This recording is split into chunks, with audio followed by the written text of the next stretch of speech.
German-speaking countries have once more become articulate. For over a century, the disorderly aftermath of the Reformation, followed by the dreary, interminable horrors of the 30 Years' War, had kept them from playing a part in the history of civilization. Then, peace, stability, the natural strength of the land, and a peculiar social organization allowed them to add to the sum of European experience two shining achievements, one in music, the other in architecture. Of course, the music is far more important to us. The writing and painting of the 18th century make one think that the emotional life had somehow dried up. Well, of course it hadn't. It had been transferred to music. From Bach to Mozart, music expressed the deepest thoughts and feelings of the time, just as painting had done in the early 16th century. This program is primarily about music.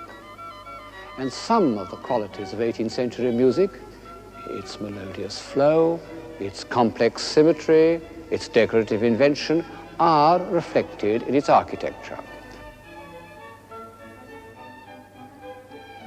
You know, it's only quite recently that people have noticed what a brilliant, inventive, and altogether enchanting style of architecture flourished for almost 50 years in 18th century Germany and Austria. Serious-minded historians used to call it shallow or corrupt. Well, the founders of the American Constitution, who were far from frivolous, thought fit to mention the pursuit of happiness as a proper aim for mankind. And if ever this aim has been given visible form, it's in Rococo architecture, the pursuit of happiness and the pursuit of love. But before we plunge into the buoyant sea of Rococo, I must say a word about the austere ideal that preceded it, classicism. For 60 years, France had dominated Europe, and this had meant a rigidly centralized, authoritarian government and a classic style. French classicism produced magnificent architecture. This is the architecture of a great metropolitan culture, and it is expressive of an ideal, not an ideal that appeals to me, but an ideal nonetheless. Grandeur achieved through the authoritarian state. I find that this French classical architecture has a certain inhumanity. It was the work not of craftsmen, but of wonderfully gifted civil servants. But because it reflects so clearly a grand, comprehensive system, it is done with superb conviction. French classicism was eminently not exportable. But the high Baroque of Rome, especially that of Borromini, was exactly what the north of Europe needed, for a variety of reasons. For one thing, it was elastic and adaptable. So the architectural language in which northern Europe became articulate in the 18th century was that of Borromini, the second great master of Italian Baroque. Borromini came from a land of stone carvers, the Italian lakes that form a boundary with Switzerland, and his style could fit into the craftsman tradition of the Germanic north, a tradition serving a social order that was absolutely the reverse of the centralized bureaucracy of France. It's true, of course, many of the German princes thought they would like to imitate Versailles, but the formative element in German art and German music didn't lie there, but in the multiplicity of regions and towns and abbeys, all competing for their architects and choirmasters, but also relying on the talents of their local organists and plasterers. The creators of the German Baroque, the Assams and the Zimmermanns, were families of craftsmen. Zimmermann's a German for a carpenter. The finest buildings we should look at are not palaces, but local pilgrimage churches deep in the country, like the Vierzehnheiligen behind me, the 14 saints. And, come to think of it, the Bachs were a family of local musical craftsmen, out of which there suddenly emerged one of the great geniuses of Western Europe, Johann Sebastian.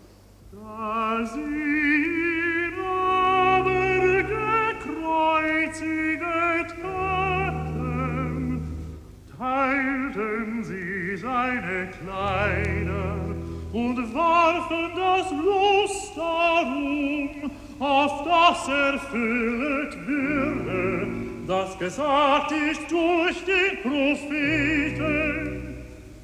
Sie haben meine Kleider unter sich geteilt, und über mein Gewand haben sie das Los geworfen.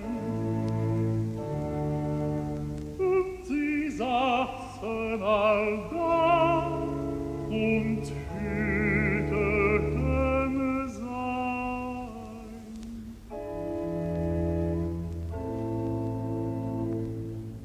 And the sound of Bach's music reminds me of a curious fact that people don't always remember when they talk about the 18th century, that the great art of the time was religious art. The thought was anti-religious, the way of life ostentatiously profane. We are right to call the first half of the 18th century the Age of Reason. But in the arts, what did this emancipated rationalism produce? One adorable painter, Watteau, some nice domestic architecture, some pretty furniture, but nothing to set beside the Matthew Passion or the pilgrimage churches and abbeys of Bavaria and Franconia. Die aber vorübergingen, lästerten ihn und schütteten ihre Köpfe und sprachen: Bildung im Tempel Gottes ist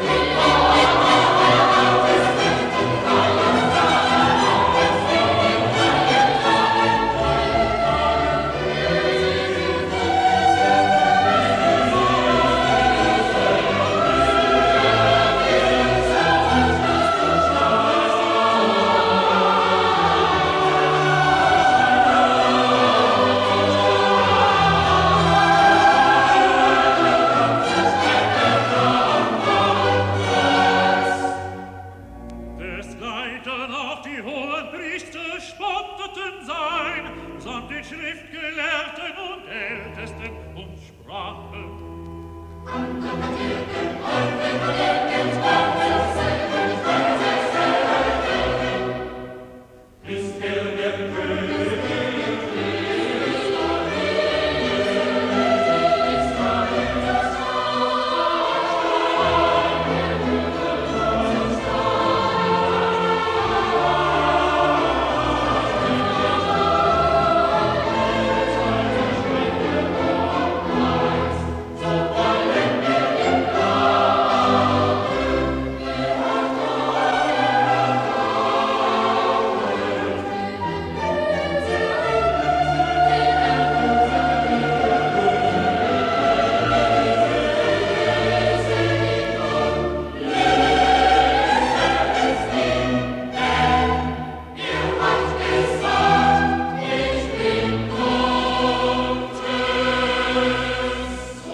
But there was another musical tradition in Germany that went back to the Reformation.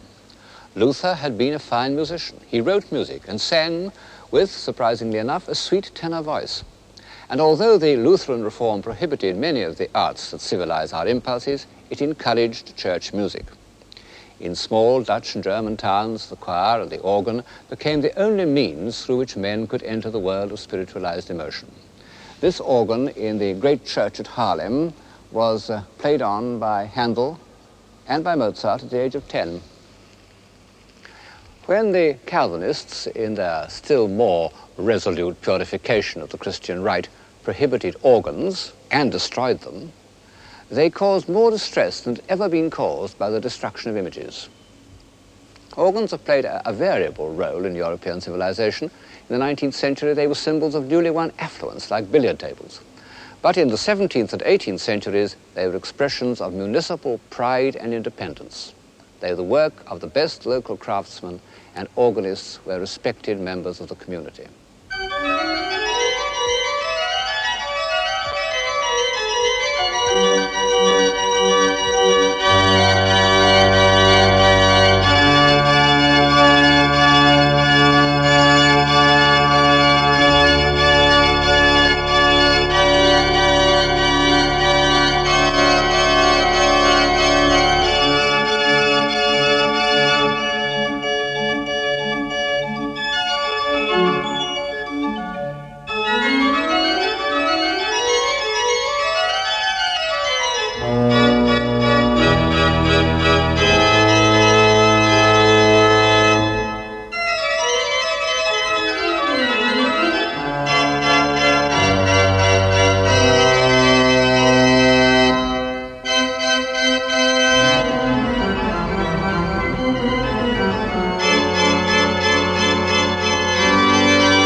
bourgeois democracy, which had provided a background to Dutch painting in the 17th century, became partly responsible for German music.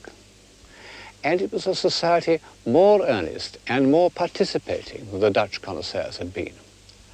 This provincial society was the background of Bach. His universal genius rose out of the high plateau of competitive musical life in the Protestant cities of northern Germany. One can even say that it rose out of a family that had been professional musicians for 100 years, so that in certain districts the very word Bach meant a musician. And his life was that of a conscientious, somewhat obstinate, provincial organist and choirmaster. But he was universal. A great musical critic said of him, "He is a spectator of all musical time and existence, to whom it is not of the smallest importance whether a thing be new or old, so long as it is true."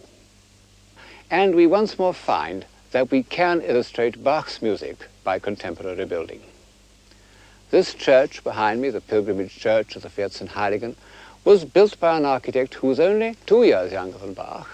He was called Balthasar Neumann, and although his name isn't well known in the English-speaking world, I think he was certainly one of the greatest architects of the 18th century.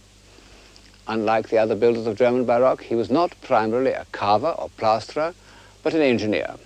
He made his name as a master of town planning and fortifications.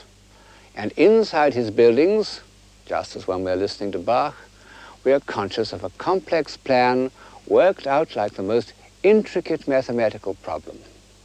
And, when occasion demanded it, he made use of ornaments as lavish and fanciful as that of the most ebullient Bavarian plasterer.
The sheer happiness, the almost childlike joy of Bach's Christmas oratorio is made visible by all these happy cherubs and benevolent saints.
Balthasar Neumann was fortunate in that the painted decorations of his finest interiors are not the work of amiable local ceiling painters, but of the greatest decorator of the age, the Venetian Giambattista Tiepolo. Here's his masterpiece, the ceiling of the staircase in the Bishop's Palace at Würzburg, known as the Residence. And there, in fact, in the corner, is Tiepolo's self-portrait, the man with the yellow scarf, with his son, Gian Domenico, also a very good painter, looking over his shoulder. And then, as you move along to the middle, here, this very grand military-looking man is the architect himself, Balthasar Neumann, looking at the great master of fortifications. The Residence doesn't seem quite our idea of a bishop's residence, being in fact about 3 times the size of Buckingham Palace and incomparably more splendid, and one can't help speculating on the tithes and taxes that the peasants of Franconia had to pay in order that their episcopal master should do himself so well. But one must admit that many of these rulers of small German principalities, dukes, electors, bishops, or whatever, were in fact remarkably cultivated and intelligent men. Their competitive ambitions benefited architecture and music in a way that the democratic obscurity of the Hanoverians in England did not. The Schönborn family, one of whom was responsible for the residence at Würzburg, were really great patrons whose names should be remembered with the Medici. I felt some scruples in comparing the music of Bach with the Baroque interiors. No such hesitations prevent me from invoking on this splendid staircase the name of George Friedrich Handel. You know, great men have a curious way of appearing in complementary pairs. And this has happened so often in history that I don't think it can have been invented by some symmetrically minded historian, but must represent some need to keep human faculties in balance. However that may be, there's no doubt that the 2 great musicians of the early 18th century, Bach and Handel, fall into this pattern of contrasting and complementary personalities. They were born in the same year, 1685. They both went blind from copying musical scores, and both were operated on, unsuccessfully, by the same surgeon. But otherwise, they were opposites. In contrast to Bach's timeless universality, Handel was completely of his age. Instead of Bach's frugal, industrious career as an organist with numerous children, Handel made and lost several fortunes as an impresario. This amiable statue of him was erected by the grateful proprietors of an amusement park, Vauxhall, in which his music had been one of the attractions. There he sits in unbuttoned mood, one shoe off and one shoe on, not caring how much he snitched other people's music, as long as he produced something effective. In his youth, he must have been charming, because when he went to Rome as an unknown young virtuoso, he was immediately taken up by society, and cardinals wrote libretti for him to set to music. And there are remains of remarkable good looks in this head. Later in life, when Handel had settled in England and entered the world of operatic production, he became less anxious to please, and is traditionally said to have held one of his leading ladies out of the window and threatened to drop her if she didn't sing in tune. He remained faithful throughout his life to the Italian Baroque style. In consequence, his music goes well with the decorations of Tiepolo, which even have the pseudo-romantic subjects of his operas. One can look with pleasure at the marvelous Tiepolo ceiling on the staircase at Würzburg with Handel's music in one's ears. Till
The extraordinary thing is that this composer of flowing, florid airs and rousing choruses, when he turned from opera to oratorio, which was in fact a kind of sacred opera, wrote great religious music.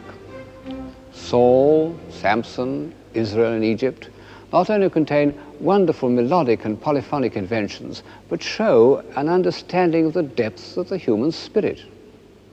As for the Messiah, it's like Michelangelo's creation of Adam, one of those rare works that appeal immediately to everyone. And yet, it is indisputably a masterpiece of the highest order.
Yes, however often I hear it, it brings tears to my eyes.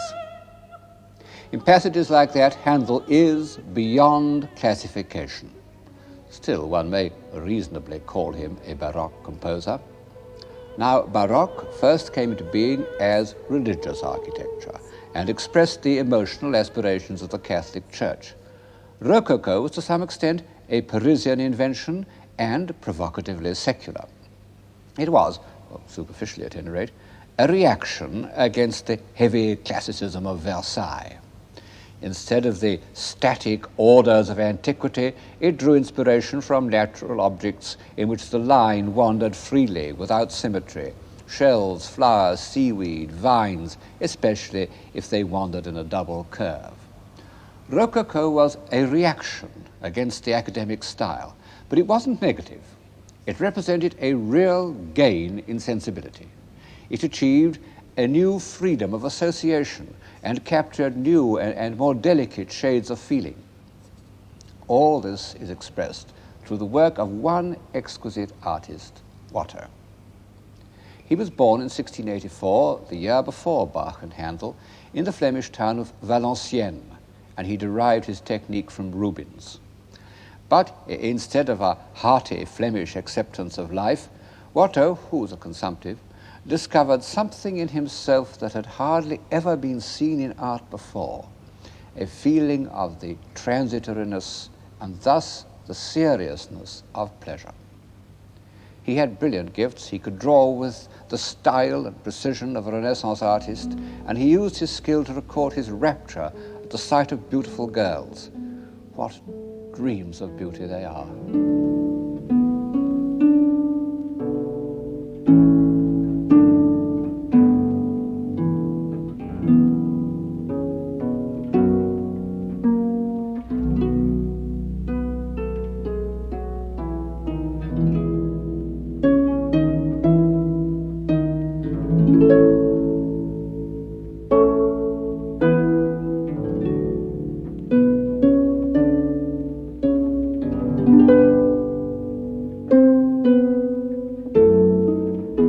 How happy all these exquisite people should be.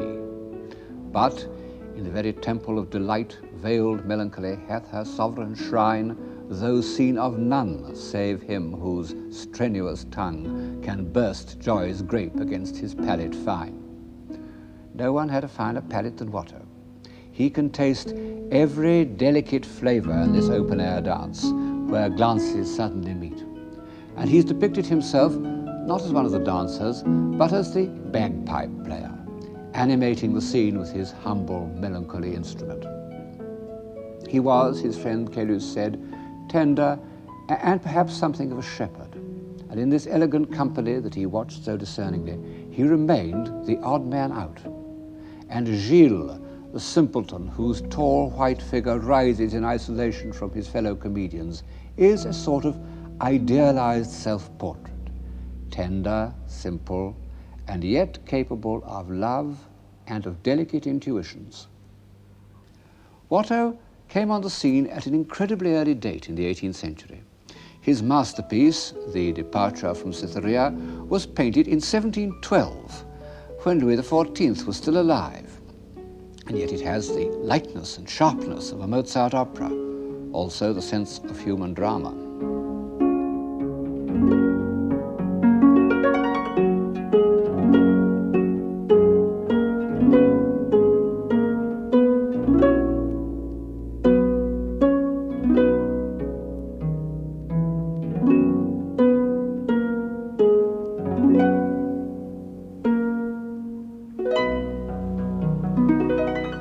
The new sensibility of which Watteau was the prophet showed itself most of all in a more delicate understanding of the relations between men and women. Sentiment. The words got into trouble, as words do, but it was, in its day, a civilizing word. Sterne, in his Sentimental Journey, that somewhat discredited work of Rococo prose, tells a fable about a town of Abdera, which was the vilest town in all Thrace. What with poisons, conspiracies and assassinations, libels, pasquinades and tumults, there was no going there by day, 'twas worse by night. Till, hearing a play of Euripides, the people were struck by a speech of Perseus. O Cupid, prince of gods and men. Every man almost spoke pure iambics next day, and talked of nothing but Perseus, his pathetic address. O Cupid, prince of gods and men. Every street of Abdera, in every house, O Cupid, Cupid, in every mouth, like the natural notes of some sweet melody which drop from it whether it will or no. Nothing but Cupid, Cupid, prince of gods and men. The fire caught, and the whole city, like the heart of one man, opened itself to love. No pharmacologist could sell one grain of hellebore, not a single armorer had a heart to forge one instrument of death. Friendship and virtue met together and kissed each other in the street. The golden age returned and hung over the town of Abdera. Next to love, Watteau cared most about music, for which, his friends tell us, he had a most delicate ear. Nearly all his scenes are enacted to the sound of music. In this he shows himself as part of a tradition going back to the Venetians, of whom Pater said that they painted the musical intervals of our existence, when life itself is conceived as a kind of listening. In a Watteau, we are in the world of poetry, not only on account of the grace of the figures, but because the facts have been translated into the most exquisite paint. Watteau's colour has a shimmering, iridescent quality which makes one think immediately of musical analogies.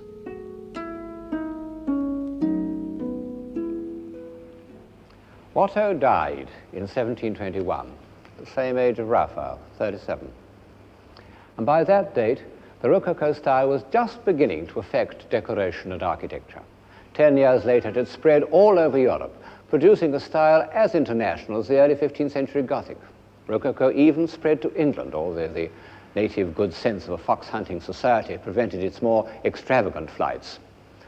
I suppose that most of the plaster work, like most of the opera singing, was done by foreigners. But a group of English craftsmen designed and executed the decorations in this music room from Norfolk House, which is only a little less elegant than its Parisian counterpart. It's extraordinary how a true international style controls the shape of everything. It's an absolute compulsion which overrides convenience, or what we used to call functionalism. It makes everything dance to the same tune.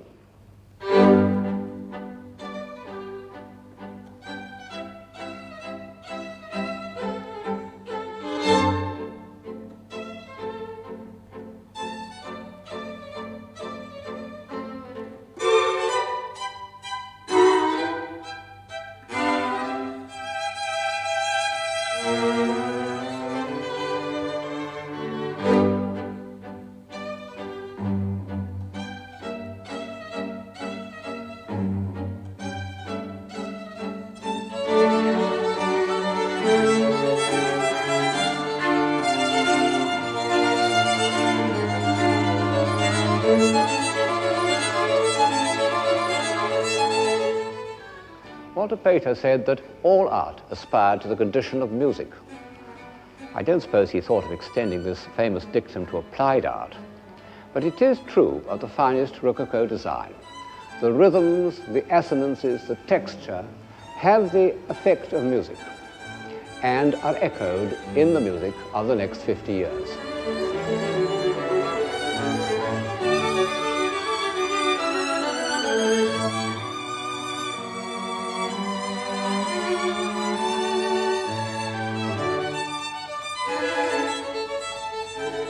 Is that Haydn or Mozart? Well, I happen to know that it's Haydn. One can't always be sure. And yet, the two great musicians of the second half of the 18th century were very different characters. And the difference comes through in their music. Haydn, who was 20 years older than Mozart, was born in Croatia, the son of a wheelwright, and was fundamentally a peaceful, spacious, soil-conscious man. He said that he wrote his music in order that the weary and worn or the men burdened with affairs might enjoy a few minutes of solace and refreshment. And I think of this saying as I approach the Bavarian pilgrimage church of the Wies. It belongs to the countryside. In fact, from a distance, it might almost be the hall of a rustic manor. But enter it, and the most incredible richness appears before your eyes.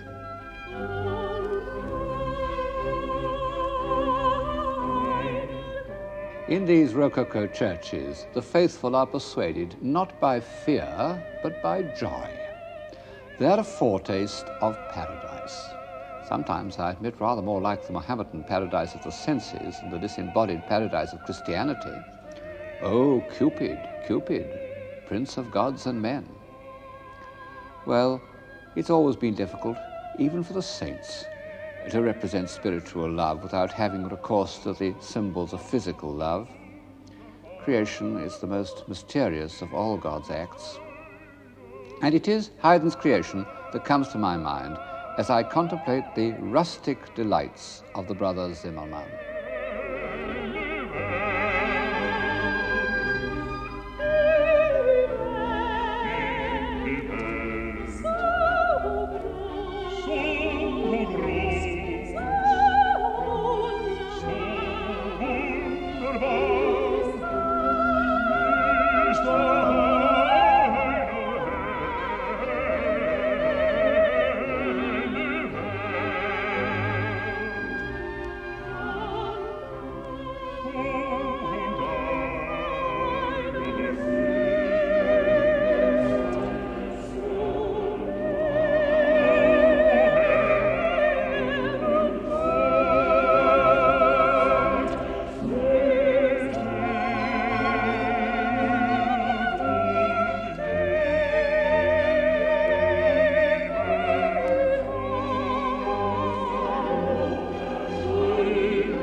It's curious that in the present day we should have made such a cult of Rococo music when the Rococo style as a whole runs so strongly counter to our convictions.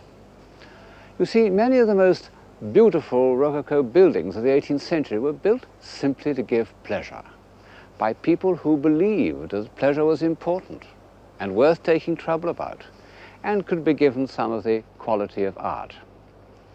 And we've managed to destroy a good many of them during the war, including the Palace of Sanssouci at Potsdam and the Zwinger at Dresden. As I've said, it may be difficult to define civilization, but it isn't so difficult to recognize barbarism. But by chance, we didn't hit the pleasure pavilions at Nymphenburg, which is a suburb of Munich. Munich itself we pretty well laid flat. They were built for the Elector Max Emanuel by his court dwarf named Cuvillier, who happened to be an architect of genius. Despite his French name, he came from Flanders. This behind me is the most famous of them, I suppose, the Amalienburg. The exterior is quite simple. The interior a riot, or rather a ballet of beautifully designed ornament.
These rooms are the ultimate in Rococo decoration.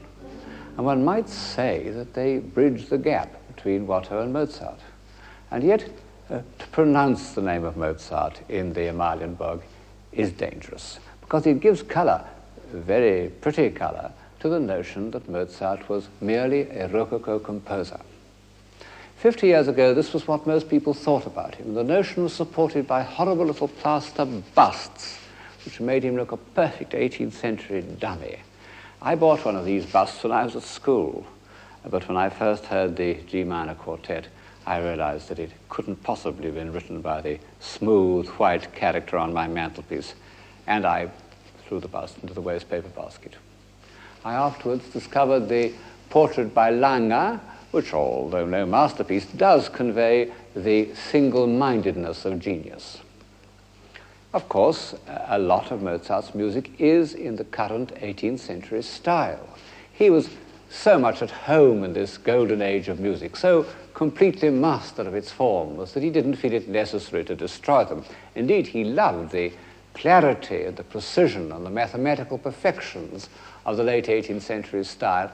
I love the story of Mozart sitting at table, absent-mindedly folding and refolding his napkin into more and more elaborate patterns as fresh musical ideas passed through his mind. But of course, this formal perfection was used to express two characteristics which were very far from the Rococo style.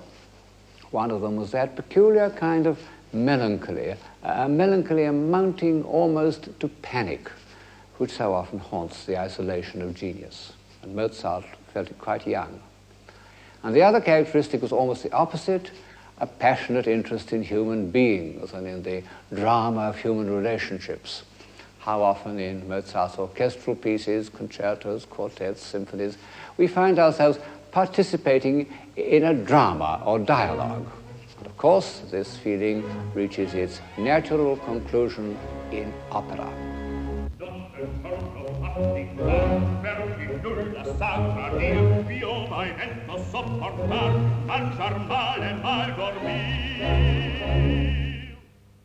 Opera, next to Gothic architecture, is one of the oddest inventions of Western man. It couldn't have been foreseen by any logical process.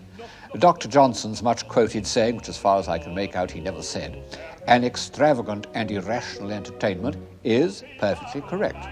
And at first it seems surprising that it should have been brought to perfection in the age of reason.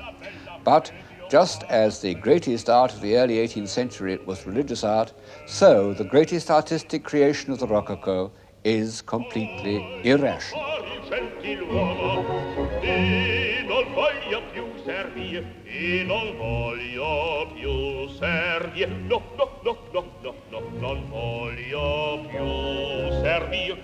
Ma mi par che venga gente, ma mi par che venga gente, non mi voglio far sentire, non mi voglio far sentire, non mi voglio far sentire, no, no, no, no, no.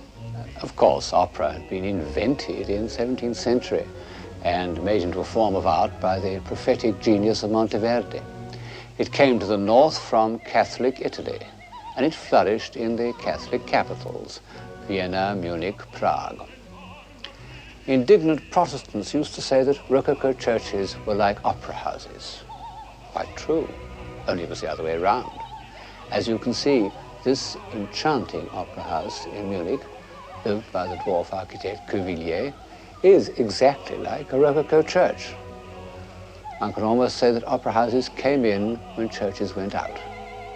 And they expressed so completely the views of this new profane religion that for 100 years all opera houses continued to be built in Rococo style long after that style had gone out of fashion. And in Catholic countries, not only in Europe but in South America, they were often the best and largest buildings in the town.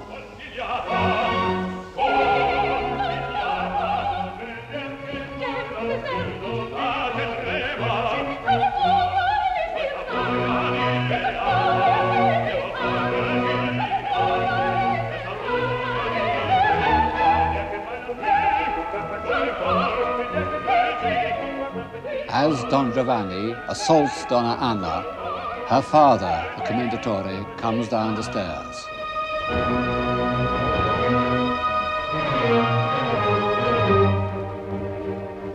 What on earth has given opera its prestige in Western civilization? A prestige that has outlasted so many different fashions and ways of thought. Why are people prepared to sit silently for 3 hours, listening to a performance of which they don't understand a word? Why do quite small towns all over Germany and Italy still devote a large portion of their budgets to this irrational entertainment? Well, partly, of course, because it's a display of skill, like a football match. But chiefly, I think, because it is irrational. What is too silly to be said may be sung. Well, yes, but what is too subtle to be said, or too deeply felt, or too revealing, or too mysterious? These things can also be sung, and only be sung.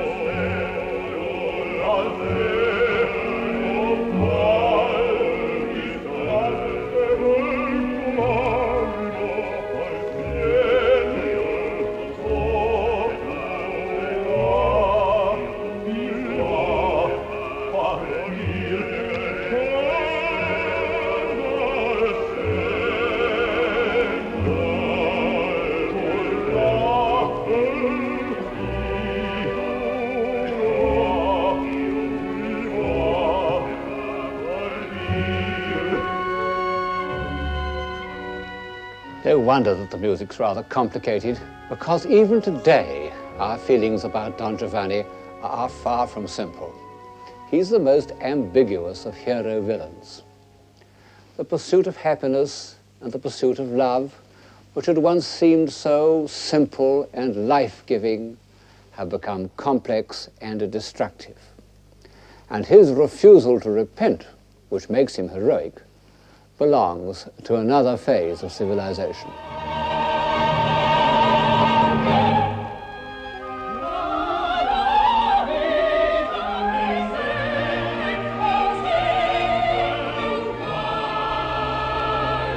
Yes,